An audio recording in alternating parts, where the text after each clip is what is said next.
Muy buenas tardes, mi nombre es Alicia Polanco, integrante del número Grupo 3. Vengo a hablarles sobre la toma de decisiones de Administración 2 y la planificación. El primer punto sería establecer objetivos a corto, mediano y largo plazo. Este sería, en lo personal, crear una rutina de ejercicio diaria y con una alimentación sana también. Y a largo plazo sería verme con el cuerpo deseado para lograr mi meta. También está en el área de profesional, sería aprender inglés 100% fluido. También está juntarme a un curso de oratoria, ya que tengo dificultad de desenvolvimiento en cámara y personal también. Eso poco a poco se va a corto plazo, es un objetivo de corto plazo, se va yendo. En el área familiar sería crear un ambiente agradable en mi casa, en mi familia. El segundo punto es desarrollo de un plan. Es como los objetivos que yo establecí ahora mismo, desarrollarlos y como qué tengo que hacer para alcanzar esas metas. Y la que yo entiendo que debo de hacer sería concentrarme mucho más. También lo que debería de hacer es organizarme. También es dar prioridad a lo más importante, que sería mi bienestar en lo familiar, en mi área académica, en mi área personal. También el siguiente punto es los tipos de planeación. Yo elegí 3 gerentes, como dice el mandato, para que ellos me digan qué tipos de planificación utilizan y que ellos opinan sobre cómo convertirse en un buen planificador. Los 3 gerentes que yo les hice la pregunta, uno me respondió, el tipo de planificación que utiliza es el modular, es que se utiliza en los politécnicos, mayormente en el área técnica. Él me dijo para cómo convertirse en un planificador, organizar el tema, eso será lo primero, organizar el tiempo. También está la disciplina, ser muy disciplinado a la hora de ser planificador. También la habilidad de comunicación, tiene que tener habilidad de comunicación para ser un buen planificador. También está ser flexible. Eso fue lo que me dijo el primer gerente. El segundo me dijo que el tipo de planificación que utiliza es estratégica. La planificación estratégica es de a corto, mediano y largo plazo. Y los consejos que me dio para cómo convertirse en un buen planificador fueron elaborar objetivos claros. El otro fue organizar las ideas que tienen, establecer metas para lograr resultados y también aprovechar los recursos disponibles. El siguiente gerente que yo entrevisté y me dijo los tipos de planificación que utilizan, dijo que el tipo de planificación que utilizan es la planificación estratégica, y ya que administrativamente se hace en consenso en base de que se desea hacer con todos los miembros representantes de cada departamento de la institución. Y para tener una planificación y que sea efectivo, hay que tener todo bien organizado y tratar de dar un buen uso a los recursos. La tercera persona me respondió eso. Ahora vamos con el siguiente punto, que es la toma de decisiones. Hay que tener muy en cuenta a la hora de tomar decisiones y cómo la tomas. Y en lo personal, a la hora de tomar decisiones, uno se guía del proceso de toma de decisiones. Sería el primer paso sería identificar la decisión. Este sería lo primero que hay que identificar el problema para solucionarlo, o la pregunta que se necesite responder. El segundo está reunir la información pertinente, como dice, lo que tú has tenido éxito y lo que tú has fallado. También identificar las alternativas, buscar, como quien dice, toda información suministrada y buscar las soluciones para cumplir mis metas. Tengo que buscar varias alternativas. Tengo que ya luego elegir la alternativa. Esta es la parte como que efectivamente tomo la decisión. También está luego sigue actuar. Luego tomar decisión, tengo que elaborar mi proyecto para darle finalidad. Luego, al final del proceso de toma de decisiones, sería revisar mi decisión. Luego ya de culminar, debo hacer una revisión de que si esa guía que tomé, esos pasos que tomé para mi toma de decisión van a ser efectivas a la hora de ya tomar mi decisión. Si ya con esas decisiones logro alcanzar mis metas. El otro punto que está es la resistencia al cambio. Como en lo personal yo manejo eso, como si hay resistencia en algunos cambios y cuando no.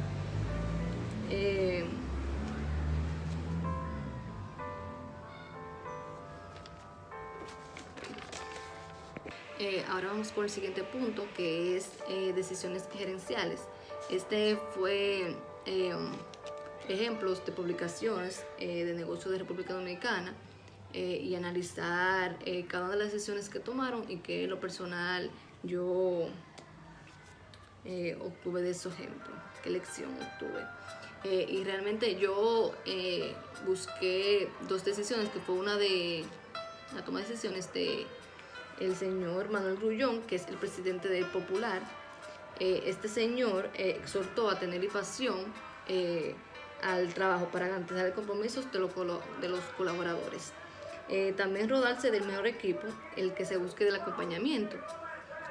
Este sería aprender cada día para saber y analizar el entorno, para saber qué se necesita, si necesita realmente un cambio o no se necesita.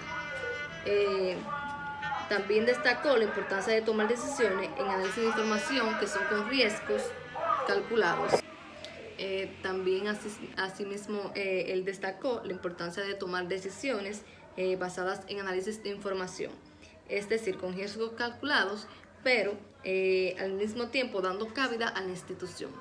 El segundo ejemplo de otra empresa que ha tomado decisiones fue la de el señor Vicini, presidente ejecutivo de Inicia. Este resaltó que los elementos que a su juicio inciden es la trascendencia, es la innovación, cómo son la reinversión en el negocio, el pensamiento a largo plazo y la fe en el desarrollo del país. También tener un bajo perfil y también la unión familiar. Él se representa, su representación sería la renovación continua. La lección sobre la decisión que obtuve sobre esas decisiones que tuvieron esas dos personas en su empresa, de que la reinversión y renovación debe realmente continuar a la hora de tomar decisiones. Y como dice Grullón, hay que ponerle el riesgo al cinturón de seguridad. El siguiente punto sería la resistencia al cambio. Si hay resistencia a algunos cambios y si hay algunos no. Yo manejo el cambio en realidad con cierto miedo y ciertas inseguridades a la hora de realizar un cambio. cambio porque nadie sabe con lo que se puede enfrentar, pero siempre mantengo mi postura para cualquier inquietud que pase en el transcurso. Porque en realidad los grandes cambios tienden a ser, porque las cosas grandes tienden a ser grandes cambios. También es resistencia porque la mayoría de las empresas vienen, como quien dice, con una adaptación, cualquier cambio que pueda ser imprevisto. También la resistencia al cambio puede ser una actuación que puede complicarse. El siguiente punto es la innovación, que tiene que ver con dejar las cosas atrás o comenzar algo nuevo. Realmente, si es en el área de tecnología, no sería bueno, sería bueno dejar las cosas atrás, porque cada día el mundo va evolucionando y va adaptándose a la nueva tecnología. Si es en el área de tecnología, si yo respaldo que sería dejar atrás las cosas anticuadas. Pero a la vez, comenzar algo nuevo sería un poco arriesgado, depende del producto que se vaya a implementar. Pero tiene que ver más con, ahora en la actualidad, con dejar las cosas atrás y coger solamente lo mejor y avanzar, innovar. El otro punto es el proceso de organización, sobre analizar 3 organigramas distintos, entonces analizar cada uno. Sería el organigrama funcional, la más extendida entre las empresas, también llamada diagrama estructural. Realmente es representación, se centra en las funciones asignadas de cada nivel jerárquico de la compañía y a cada departamento. Está también el organigrama matricial, que realmente las líneas que convergen en la misma matriz, y también es el único nivel jerárquico que prevalece visualmente sobre el resto. También está el organigrama jerárquico, que se basa exclusivamente en la cadena de mando, y también se trata de un sistema de representación que define claramente a quién debe responder cada empleado. También hay otro punto que es los tipos de estructuras organizacionales, que sería como un ciclo que empezaría con la especialización de trabajo, que es la división de actividades laborables, que se separan de personas especializadas a una actividad para hacerlo todo. También está la departamentalización, que es los puestos que se agrupan en el lugar del trabajo para unidades orgánicas. Una vez están definidas, se llevan a cabo y quienes la van a realizar. Es necesario agrupar las actividades para que el trabajo sea de forma coordinada e integrada. También está la cadena de mando, que es la línea de autoridad que se extiende en los niveles más altos hacia los más bajos, lo cual especifica quién reporta a quién. También está el tramo de control. Es la cantidad de empleados que se puede dirigir un gerente de manera eficiente y eficaz. También está la centralización y departamentalización, que es el grado de que toma decisiones en contra de los niveles superiores de la organización. Y para el final, que es la formalización, este es el grado en que los trabajos de una organización están estandarizados y que las normas y procedimientos guían el comportamiento de los empleados.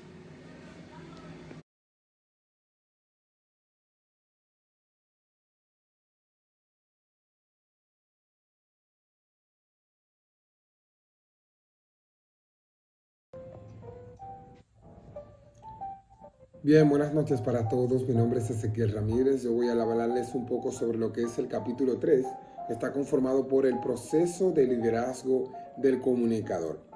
Bien, vamos a hablar un poquito sobre lo que son las características que debe tener en cuenta un buen comunicador en el momento de expresarse, en el momento de hablar en público, en el momento de estar en una asamblea o en algún lugar de trabajo.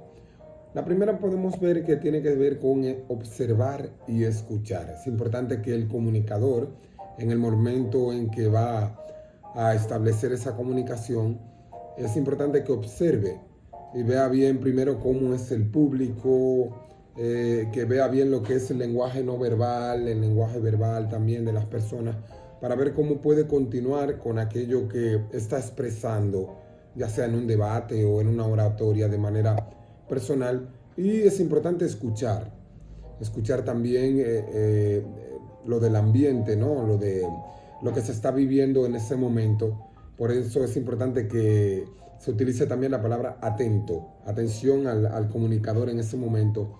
En segundo lugar tenemos la empatía.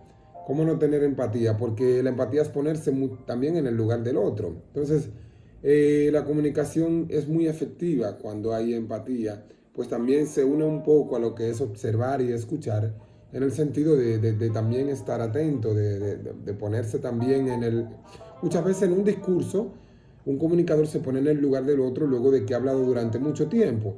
Y entonces el comunicador también debe de entender en qué momento no debe extenderse tanto en un tema o no debe de repetir tanto lo mismo, aunque lo diga en varios contextos, porque si no, se vuelve un poco monótono, ¿no? Se vuelve un poco incómodo y el mensaje lamentablemente no llega.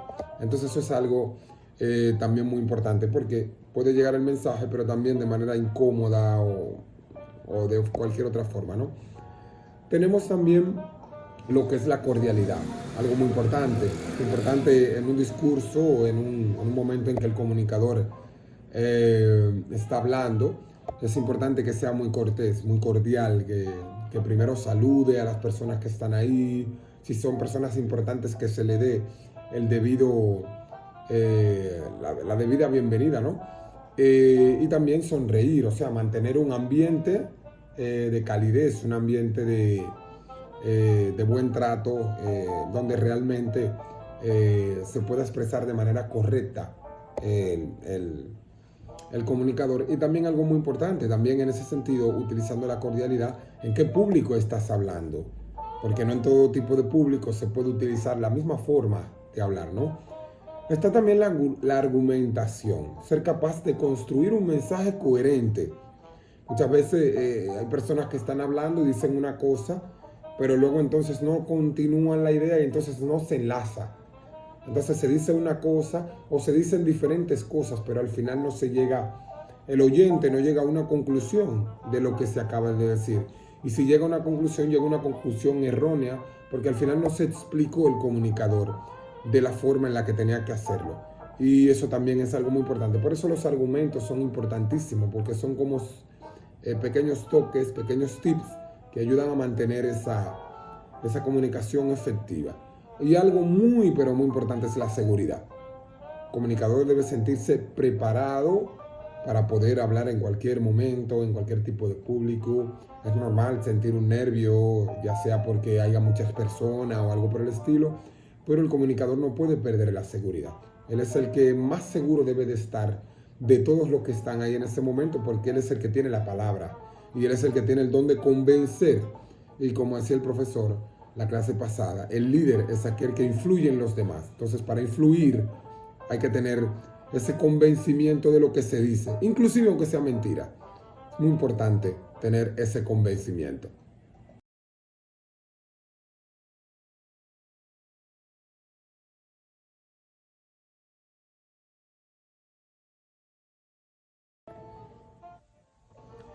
Si nos vamos ahora y nos dirigimos a lo que tiene que ver con los gerentes en un ambiente empresarial, podemos decir que los principales métodos de comunicación que se utilizan está, por ejemplo, el correo electrónico, algo que realmente no falta hoy en día en cualquier empresa en la República Dominicana. Pero también los gerentes utilizan muchos tipos de comunicación. Entre ellos están también las redes sociales, que podríamos decir que son un poco más informales en cierto sentido de la palabra, ¿no? Porque en un gerente normalmente cuando está en una empresa tiene sus medios de comunicación que ya mencioné anteriormente, como lo que es el email, que es una forma de enviar una correspondencia, de enviar una solicitud de un caso, de enviar un problema de manera formal, ¿no? Que se mantenga escrito de que se dijo dicha información. Pero también, como vuelvo y repito, están también las redes sociales hoy en día, que son muy importantes, como el WhatsApp, como el Facebook. Pero si nos vamos a algo más personal, podríamos hablar que el WhatsApp también es una herramienta muy importante dentro de lo que tienen que ver con los gerentes. Por eso a lo largo del día es normal uno en una empresa ver ese tipo de comunicación que muchas veces también se da no verbal, ya sea en la forma en la que mira a otro para hacer un trabajo, o la forma de gratitud que podría tener en la cara o que no podría tener. Todo depende del día, todo depende de cómo vaya el trabajo, todo depende de la actitud de la persona, todo depende de la personalidad, todo depende de muchos factores. Pero hoy en día tenemos muchos métodos de comunicación y creo que uno de los más efectivos o el más utilizado desde mi punto de vista cada vez que estoy en el trabajo es el que tiene que ver principalmente con el correo electrónico, ¿no? Porque es una forma de comunicarse para que la comunicación y el mensaje llegue y esté totalmente almacenado para, para que así no haya una distorsión y también la forma de hablar sea más cordial y más formal. Debido a que, por ejemplo, en un mensaje de WhatsApp o algo por el estilo, normalmente, o una llamada, no es tan cordial, no es tan formal, perdón, como lo sería, por ejemplo, un correo electrónico. Creo que sí hay muchas cosas que se pueden mejorar, que pueden dar también se pueden utilizar. Por ejemplo, hoy en día también hay empresas que utilizan el WhatsApp de empresa y en el WhatsApp de empresa le mantienen al empleado o al gerente o a cualquier persona que tenga un cargo importante, le están revisando el celular. No es que lo están revisando porque lo ven todos los días, sino porque las conversaciones se quedan guardadas. Y eso le hay un monitoreo, esa es la palabra, y ese monitoreo permite con que también se mantenga una comunicación formal. Yo recuerdo que en una empresa donde estaba, cuando le hablaba a la chica de recursos humanos, como yo tenía una flota, había que hablarle de manera formal, porque si no, entonces se veía mal, no era un mensaje correcto, y no era por correo en ese caso, pero ver cómo también las herramientas digitales forman parte de esta formalización, para que no sean también medios solamente informales, sino que también se puedan adecuar a la estructura de la empresa, a la misión, a los valores, a la moral y a la forma en la cual la empresa quiere ser vista, no solamente a nivel externo, más bien también a nivel interno.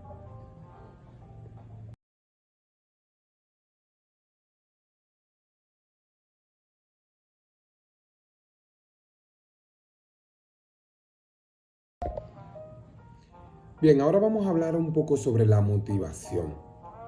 ¿Por qué la motivación? ¿Por qué es importante la motivación en una empresa? La motivación para la vida, la motivación para el ser humano, la motivación en cualquier sentido, cualquier aspecto de la vida. Bueno, una definición muy importante de la motivación que quiero destacar es que es el ensayo mental preparatorio de una acción para animar o animarse a ejecutarla con interés y diligencia. O sea, cuando tú estás motivado, haces algo con interés, con diligencia, con rapidez, con efectividad. Pero cuando no lo estás, entonces el resultado no es igual.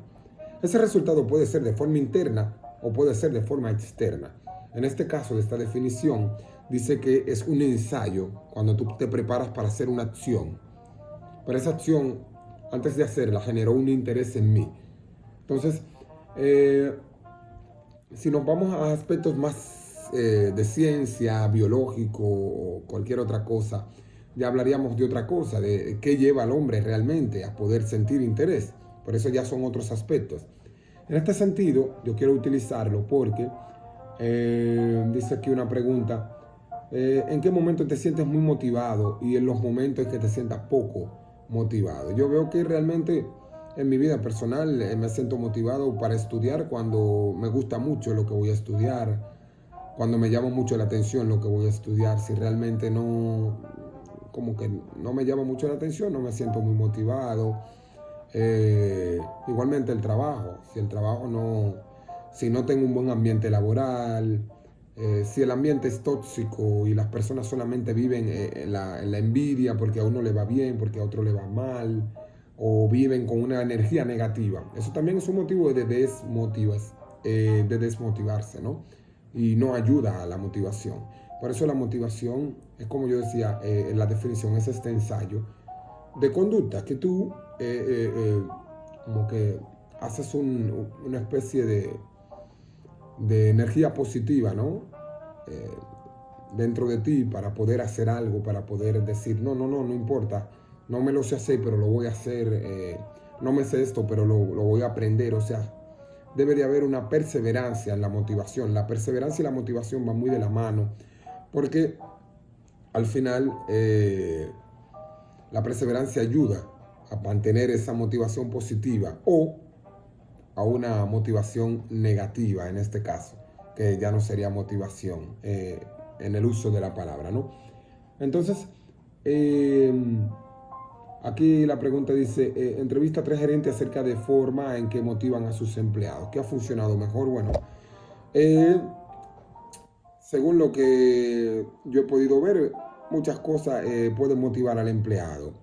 Dependiendo de la empresa. En la empresa donde yo trabajo, una forma de motivar al empleado es, por ejemplo, dándole algún incentivo con dinero principalmente, ¿no? Dándole un incentivo por hacer un buen trabajo o por tener mucho más calidad en el trabajo, subirle el sueldo en un momento determinado, por ejemplo, destacarlo como empleado del mes, destacarlo como empleado de 3 meses o empleado del año, destacarlo como empleado del año exactamente cuando hay una fiesta de la empresa o algo por el estilo. Esas son formas de, normalmente el gerente, de intentar motivar al empleado. Pero yo creo que son formas que se quedan muy pequeñitas. Y lo digo en el sentido de que hay muchas empresas donde se premia a quien no se debe premiar. Y hay muchas empresas donde la motivación no es mucha, ¿no? O sea, como que cada quien trabaja su parte, cada quien hace lo que debe de hacer, pero no siempre hay ese motivo, esa cercanía de un gerente hacia su empleado para que se sienta contento, para que se sienta feliz, para ver cómo está, para ver cómo va en su trabajo, ¿no? Y muchas empresas inclusive cuando ven que un empleado no está dando la talla lo botan y punto, y se acabó. Cuando realmente ese mismo empleado podría ayudar a la empresa si la empresa le pregunta qué le pasa o qué está viendo mal, que ya no se siente motivado como el primer día cuando llegó, porque probablemente el primer mes era excelente, pero los segundos meses no, y el tercer mes y el cuarto mes no. ¿Por qué? Porque algo cambió. Entonces es importante mantener al empleado, mantenerlo de una forma que se sienta siempre motivado. Y para eso hay que buscar muchas herramientas, muchos medios para eso.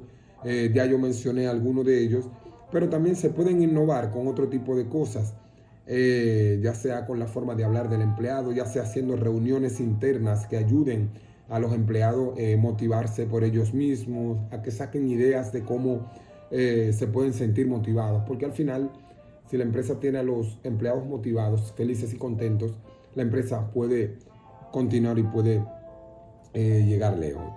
Entonces, yo creo que estos ejemplos ayudan bastante a que el empleado realmente se sienta motivado. Ya normalmente vemos muy común esos ejemplos de que, por ejemplo, en McDonald's, el empleado del mes y te ponen una fotico, una cosa ahí.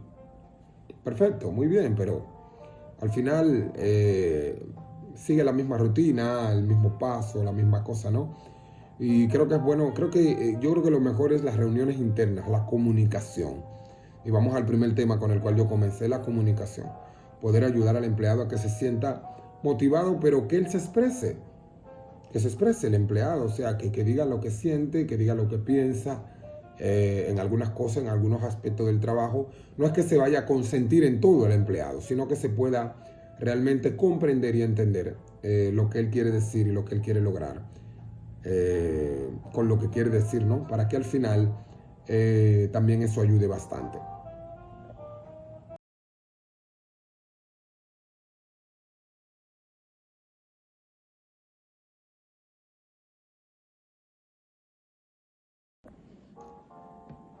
Ya para concluir con lo que es este capítulo 3, hay una pregunta que me llamó mucho la atención y está ahí. Y dice, piensa con seriedad sobre el trabajo que deseas conseguir después de graduarte. Y haz una lista de cosas que son importantes para ti, qué buscas, todo eso, ¿no? Desde mi punto de vista, no tengo un trabajo específico en el cual quiera estar, ya sea como dueño de un hotel, por poner un ejemplo, ¿no? Gerente de un banco. O sea, no tengo un trabajo específico en el cual quiera estar, de los que ya existen tampoco. Porque siempre me ha gustado ser una persona independiente. Me gustaría tener un trabajo por mí mismo en el cual yo pueda ser muy útil y muy dinámico. O sea, algo que en lo que yo me caracterizo como persona es ser dinámico. O sea, yo, por ejemplo, si estuviera trabajando y soy dueño de una empresa y tengo que tomar mi vehículo y moverme a San Juan, a Puerto Plata, a Samaná, a Bonao, a Santiago, a buscar productos, porque ya sea que yo venda algún producto, eh, que, no sé, algo que siempre me ha gustado, un tipo de trabajo donde me sienta muy ocupado, donde me sienta productivo, donde me sienta que al final del día estoy cansado, pero di lo mejor de mí. Estoy cansado, pero al final estoy contento por lo que hice, porque al final ese cansancio me va a recordar la alegría de que realmente al final di todo lo que podía, y así sucesivamente cada día. Entonces, no me veo como en un trabajo donde yo pueda ponerle un nombre de una empresa o algo, pero sí me veo en un trabajo donde pueda ser independiente y que realmente yo pueda ser muy útil, porque no me considero una persona que dice, ah, no, porque es bueno tener mucho dinero, ser rico, porque así tú trabajas menos. Y realmente yo no concuerdo con eso, porque no me considero así. Al contrario, tuviera dinero, busco cómo generar más, busco cómo tener más ideas, busco cómo no estar mejor. Y eso es algo que me caracteriza a mí de manera personal y me encanta, porque soy así y realmente me gusta ser así, ¿no? Pero creo que todo influye mucho, ¿no? Para tener un trabajo así, el ambiente, me encanta el ambiente, me gusta tener personas positivas en mi vida, gente que me sume, nunca nadie que me reste, nunca nadie que al final no me haga sentir cómodo en mi trabajo. Al contrario, siempre mente positiva, con Dios delante siempre, pero siempre mente positiva, buscándole soluciones a los problemas, nunca buscando más problemas, sino buscando soluciones que ayuden a que al final el trabajo crezca, se produzca y podamos tener realmente éxito en lo que yo me proponga en la vida.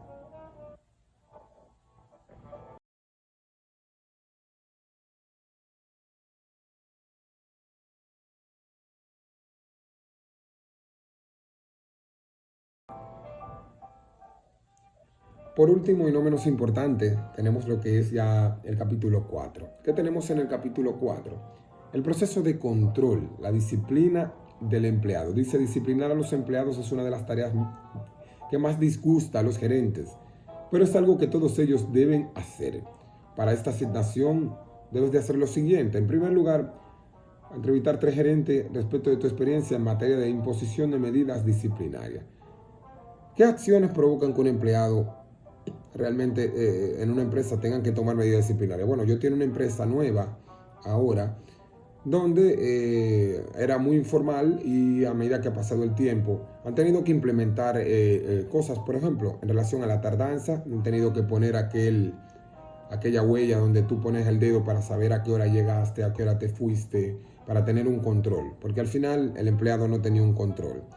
Entonces, eso de llegar tarde o de salir muy temprano o de buscar excusas para no ir a trabajar, han tenido que utilizar la constancia médica.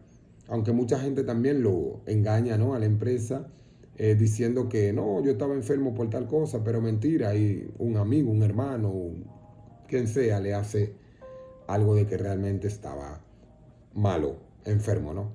Y es una realidad, lamentablemente, es algo que existe hoy en día, ¿no? Y también lo podemos ver también en otros aspectos, muchas veces también en la conducta de la persona delante de un problema, delante de un llamado de atención de un gerente o delante de alguien que le esté corrigiendo.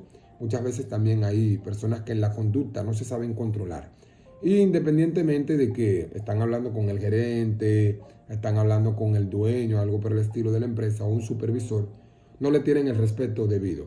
Y eso es muy importante, hay que tener un respeto porque la empresa está llena de jerarquías y la jerarquía hay que respetarla porque cada uno, hay gente que puede estar en un puesto no por sus capacidades, sino porque lo pusieron, porque es amigo de fulano, pero eso no quita que esa persona tenga una jerarquía por encima de un empleado común, ¿no? Entonces, eso es muy importante porque al final muchas veces lo que ocurre es que sacan de la empresa a aquel que tuvo ese tipo de mala conducta. Entonces, eso es muy importante. Hay una pregunta que me llama la atención también que dice qué sugerencias podrían ofrecer para disciplinar a la fuerza laboral. Porque creo que también es complicado, ¿no? Mantener una... Hay empresas que mantienen su disciplina laboral, por ejemplo, el banco ha llegado inclusive, yo estaba en un banco y han llegado inclusive a votar personas del banco porque tienen una vida fuera del banco un poco, vamos a decir, desacatado, ¿no? De ahí hay muchas fiestas, muchas cosas. Y eso muchas veces no ayuda, ¿no? Eso muchas veces no ayuda porque también da una mala imagen del banco fuera del banco, que parece muy dramático. Claro que sí, porque una cosa, yo soy un empleado en el banco, pero en mi vida yo puedo bailar, puedo eh, disfrutar, ¿no? Y todo, pero el banco entiende, hay bancos, no sé si son todos, pero los bancos que he escuchado algunos, te toman muy en cuenta la vida laboral, perdón, la vida extra laboral, fuera de la labor de trabajo, ¿no? Y eso es pero muy importante. Yo creo que es una medida que se puede tomar no solamente en el banco, sino también en otras empresas. Inclusive eso ayuda al empleado a entender que, que también la vida, todo hay que tomarlo con equilibrio, ¿no? Hay que tener un equilibrio en el sentido de trabajar, de disfrutar de la vida, ¿no? En un lugar público donde te puedan ver. Hay que tener un equilibrio porque al final también se ve como una figura que forma parte de una empresa.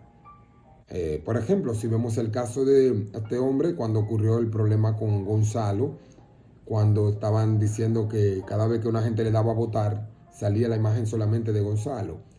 Y al final dijeron un empleado de Claro. ¿Entiendes? Entonces, claro que estamos hablando de una cosa que fuera dentro del trabajo, ¿no? Una persona que trabaja ahí, ¿no? Pero independientemente de lo que quiero decir con este ejemplo, es que dijeron fue un empleado de Claro. Pueden decir el nombre o lo que quieran, pero dicen es un empleado de Claro. Entonces es algo muy importante porque también fuera de la empresa nosotros llevamos, en cierto sentido, llevamos también la empresa con nosotros a donde vamos y muchas veces también se puede ver mal, principalmente cuando ese ser humano, esa persona, hace un hecho delinquido, ¿no? Como matar, robar o cualquier otra cosa. Ahí es mucho peor porque entonces también la imagen de la empresa queda muy mal y esa persona ya lógicamente no trabajará en esa empresa, pues la empresa no quiere que un empleado suyo haga con que la empresa quede mal. Entonces también eso es algo pero muy importante que hay que tomar en cuenta. También hay otra pregunta. Imagina que trabajas como gerente del centro de atención telefónica de un complejo vacacional de tiempo compartido. ¿Qué tipo de medidas de control usarías para determinar el nivel de eficiencia y eficacia de tus empleados? ¿Cuáles utilizarías para evaluar a todo el centro de atención? Bueno, yo creo que el tipo de medidas de control mantendría siempre un control en el sentido de ver cómo trabajan los empleados, ver cuáles son los métodos que están utilizando, eso es muy importante, para utilizar los mejores métodos de mucha eficiencia, de menos métodos de menos recursos y más eficacia, ¿no? Porque eso es la eficacia, menos recursos y más eficacia, más fuerza,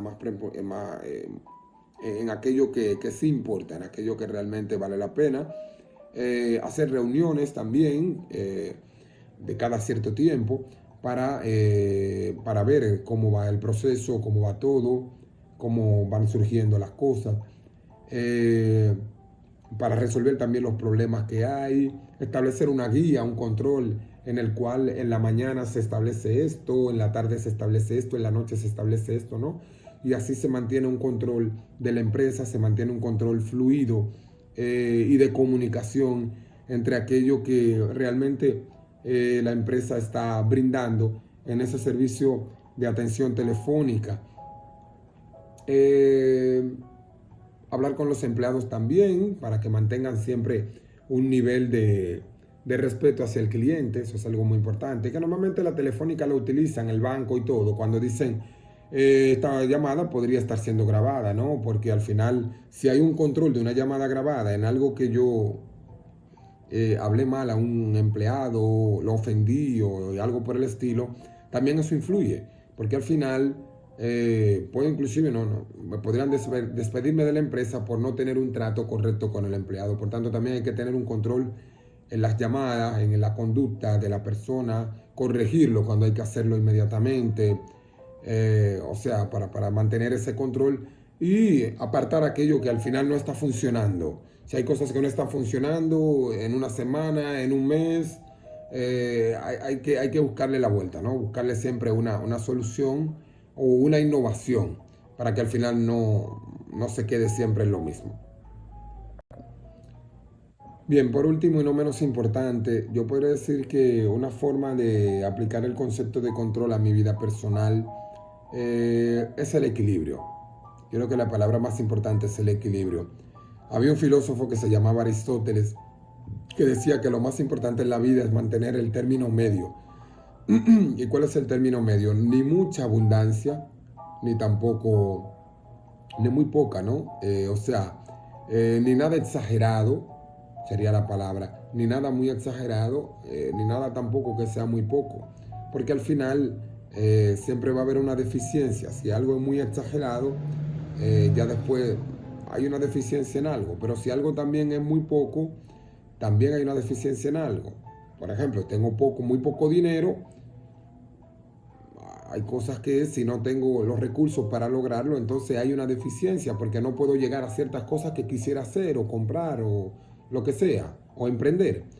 Pero si tengo mucho, también puedo incurrir en que me pueda sentir muy importante más que los demás, pueda tener un orgullo muy, muy alto que me traiga problemas, o me pueda convertir en una persona tan ambiciosa que al final siento que sin dinero no puedo vivir, por poner un ejemplo. O sea, entonces yo creo que el equilibrio es lo más importante en la vida, desde mi punto de vista.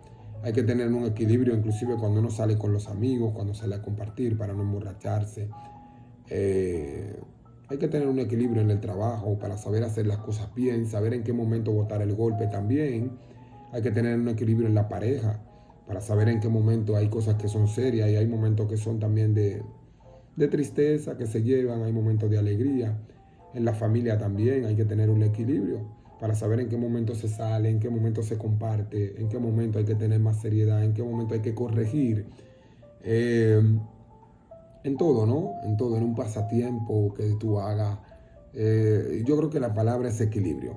Creo que con eso yo me definiría en mi vida personal y en todo lo que haría sería la palabra equilibrio.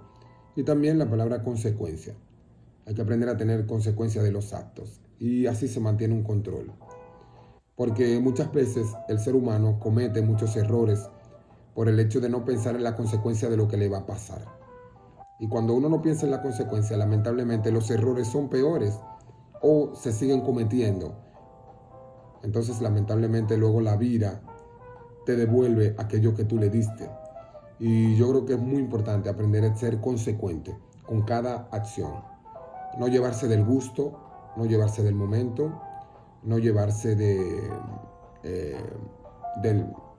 ¿cómo se dice? De la emoción del momento, ¿no? Sino aprender a ser consecuente. Porque cada acción que yo hago tiene una consecuencia. Quizá no ahora no la veo, pero en el futuro la veré, o mañana la veré, o pasado la veré. En otro momento la veré y me daré cuenta. Y peor todavía si no me doy cuenta, porque al final no entenderé por qué me está pasando tal o cual situación. Porque no pensé primero en la consecuencia de lo que vendría por esa acción que yo realicé. Entonces creo que equilibrio y consecuencia serían las palabras adecuadas para yo utilizar el concepto de control en la vida personal mía. Nada, Espero no haber abundado mucho. Muchas gracias por todo. Este fue mi parte de mi exposición. Espero que les haya gustado. Y nada, un abrazo. Mi nombre es Ezequiel y un placer. Bye bye.